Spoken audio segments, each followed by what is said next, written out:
सोनल की भाभी सोनल को 4 बार फ़ोन कर चुकी थी, पर सोनल फ़ोन ही रिसीव नहीं कर रही थी। बाद में जब सोनल किचन से बाहर आई तो देखा उसकी भाभी के 4 मिस कॉल है लगातार। यह देखकर वह घबरा गई, क्योंकि उसकी भाभी को पता होता है कि अगर सोनल 2 बार में फ़ोन नहीं उठाती है तो इसका मतलब यही है कि वे अपने काम में व्यस्त है और या फिर फ़ोन से दूर है। अब सोनल का मन घबरा रहा था, क्योंकि भाभी के 4 फ़ोन लगातार आने से उसे टेंशन हो गई थी। क्योंकि सोनल की मम्मी की तबीयत इन दिनों ठीक नहीं चल रही थी। अभी 2 दिन पहले ही सोनल अपनी मम्मी से मायके में मिलकर आई थी। फिर भी सोनल ने हिम्मत करते हुए अपनी भाभी को फ़ोन लगाया, और फ़ोन जैसे ही भाभी ने उठाया तो सोनल को रोते हुए कहा, दीदी, मम्मी जी हमें छोड़कर चली गई हैं। रात को अच्छे से सोई थी। सुबह आपके भैया और मैंने खूब उठाने की कोशिश की, पर वे नहीं उठी। तब हमने डॉक्टर साहब को बुलाया। फिर उन्होंने बताया कि मम्मी जी अब नहीं रहीं। दीदी, आप जल्दी से घर आ जाओ। इतना सुनते ही सोनल की आंखों से आंसू बहने लगे।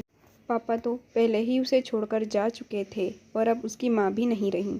सोनल तो बिल्कुल बेहाल हो चुकी थी। अब सोनल ने रोते रोते ये बात सक्षम उसके पति को बताई, तो सक्षम ने उसे संभाला और उसे जल्दी से कार में बिठाकर मायके ले गया। सोनल जैसे ही अपने घर पहुंची तो अपनी माँ के शरीर को देखकर उससे लिपट गई और खूब रोई।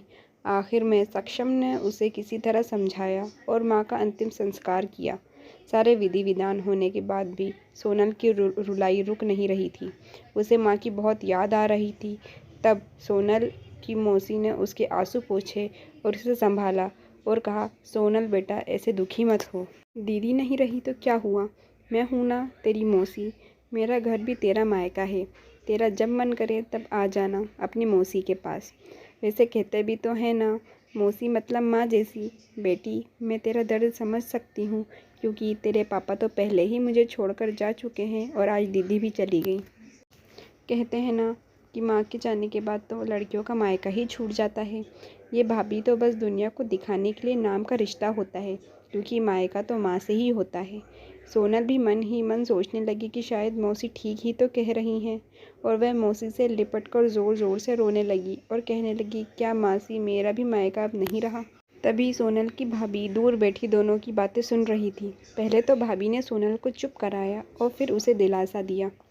फिर भाभी ने मौसी से कहा कि मौसी जी, आपने ऐसे कैसे कह दिया कि मायका केवल माँ से ही होता है। मैं मानती हूँ कि माँ का स्थान कोई नहीं ले सकता, लेकिन अभी दीदी के भैया भाभी जिंदा हैं, और जब तक हम हैं दीदी का मायका हमेशा बना रहेगा। मैं पूरी कोशिश करूँगी दीदी को मम्मी जी की तरह प्यार और सम्मान देने की, और दीदी जब चाहे तब यहाँ आ सकती हैं। ये घर कल भी उनका था, आज भी है और कल भी रहेगा। मौसी जी, मैं भी एक बेटी हूँ और मेरा भी मायका है, और मैं अच्छे से जानती हूँ कि हम बेटियों के लिए मायका कितना महत्वपूर्ण होता है।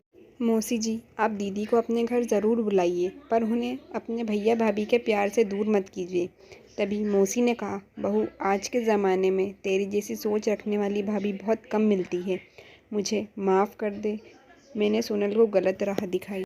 तभी सोनल अपनी भाभी के गले लग गई और बोली, भाभी, आज आपने मुझे विश्वास दिला दिया कि भाभी भी माँ के समान होती है, और मैं संतुष्ट हूँ कि जब तक आप और भैया हो मेरा मायका सदा बना रहेगा।